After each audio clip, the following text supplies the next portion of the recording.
बहुत सारे सवाल हैं और सवाल ये है कि चाइना आखिरकार चाहता क्या है, क्योंकि आपको याद होगा इंडिया और चाइना के बीच कई round of military level talks हुए हैं और भारत द्वारा लगातार ये कोशिश की गई है कि इस मामले को सुलझाया जाए। अभी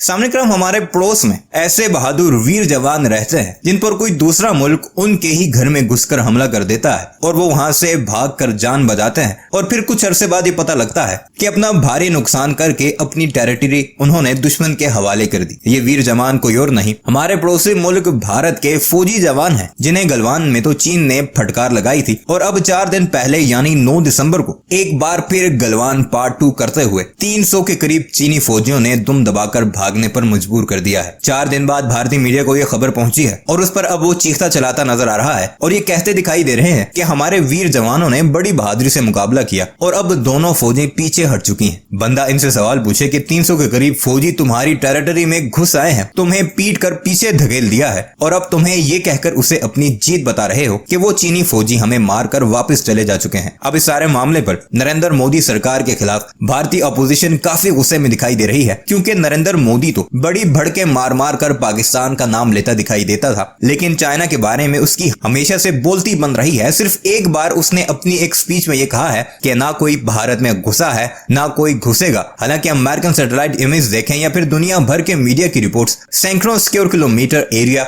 इस वक्त चीन के कब्जे में है और इस बार तो उसने अरुणाचल प्रदेश का वो इलाका टारगेट किया है जिस पर भारतीय कहते दिखाई दे रहे थे कि ये तो हमारी टॉप की पोजीशन है, हम इसमें चीन से ऊपर बैठे हैं, वो हमारे खिलाफ कुछ नहीं कर सकता। भारतीय जर्नल तो अपने मीडिया के सामने पाकिस्तान को जंग की गीदड़ भपकियां देते दिखाई देते हैं, लेकिन अब जब चीन की बारी आई है तो उन्होंने ये सारा मामला अपने मीडिया पर छोड़ दिया है। ना नरेंद्र मोदी का कोई मंत्री दिखाई देता है मीडिया पर और ना ही भारतीय फौज का कोई तर्जुमान या फिर खुद उनका वो जर्नल जिसने पाकिस्तान को धमकी दी थी। और सबसे अहम बात यह है कि उसी जर्नल के अंडर लाइन ऑफ कंट्रोल और लाइन ऑफ एक्चुअल कंट्रोल दोनों आते हैं। आइए आपको दिखाते हैं कि भारत का मीडिया इस पर कैसे चीखता चलाता नजर आ रहा है और इसे गलवान पार्ट 2 करार दे रहा है।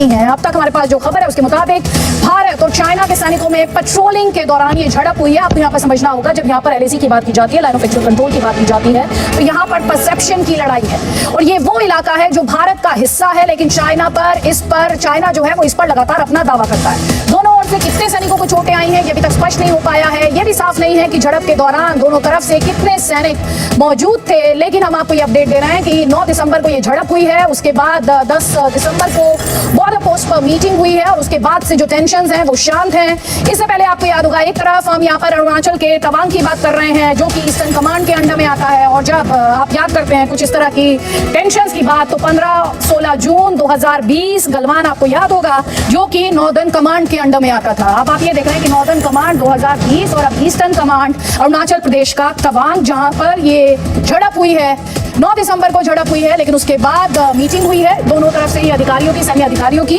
और उसके बाद से ये कहा जा रहा है कि जो टेंशंस हैं वो कम हुई है और इस वक्त शांति का वहां पर माहौल है, पूरे तरीके से शांति बरकरार है। लेकिन बहुत सारे सवाल हैं और सवाल ये है कि चाइना आखिरकार चाहता क्या है, क्योंकि आपको याद होगा इंडिया और चाइना के बीच कई round of military level talks हुए हैं और भारत द्वारा लगातार ये कोशिश की गई है कि इस मामले को सुलझाया जाए। अभी तक आपको याद होगा 17 जुलाई 2022 तक अगर दोनों ही मुल्कों के बीच बात की जाए तो 16 राउंड ऑफ टॉक्स हुए हैं, मिलिट्री टॉक्स हुई हैं 16 राउंड की, और कोशिश ये की गई है LAC पर जहां पर भी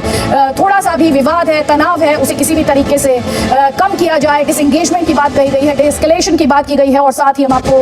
ये बता रहे हैं इस वक्त की तवांग में 9 तारीख को ये सबसे ताज़ा झड़प हुई है। हालांकि उसके बाद से ही जो हालात है, जो सिचुएशन है वो शांत है, लेकिन यहाँ पर सवाल कई सारे उठेंगे। सवाल उठेंगे चाइना के इंटेंशन पर, क्या चाइना सही मायने में भारत के साथ शांति चाहता है। सवाल ये भी उठेगा ये एक झड़प हुई है लेकिन इसका नतीजा क्या होगा, क्या ये एक फुल स्केल वॉर में तब्दील हो सकता है। सवाल ये भी उठेगा कि चाइना ऐसा क्यों कर रहा है, क्या चाइना जो डोमेस्टिक चैलेंजेस है शी जिनपिंग के सामने, आपको पता है कि किस तरह से उनके खिलाफ प्रोटेस्ट हो रहे हैं, वहां पर जिस तरह से लोगों में उन्हें अपने घर पर आक्रोश का सामना करना पड़ रहा है, क्या उस गुस्से को नेशनलिज्म विपक करने की ये कोशिश है भारत की तरफ इस पूरे ध्यान को बांटकर। ताइवान के फ्रंट पर शी जिनपिंग को काफी चैलेंजेस का सामना करना पड़ा, इसके अलावा US लगातार एशिया पैसिफिक में चाइना पर प्रेशर बना रहा है। तो ये बहुत सारे चैलेंजेस है शी जिनपिंग के सामने, और क्या इसीलिए शी जिनपिंग और उनकी जो फौज है, सीसीपी की जो फौज है, चाइनीज कम्युनिस्ट पार्टी की जो फौज है, क्योंकि चाइना में ये जो फौज है ये सीसीपी की फौज है, ये देश की फौज नहीं है। कई खास मेहमान हमारे साथ हैं, आपको बता देते हैं। हमारे साथ लेफ्टिनेंट जनरल संजय कुलकर्णी हैं और हमारे साथ जनरल सिवाच हैं। आप दोनों का ही बहुत बहुत स्वागत है। लेकिन सबसे पहला सवाल जनरल कुलकर्णी मेरा आपसे है, और आप मुझे दुरुस्त कर दीजिएगा क्योंकि मुझे अपने पुराने कॉन्वर्सेशन से आपसे आप तवांग में सर्व करके आए,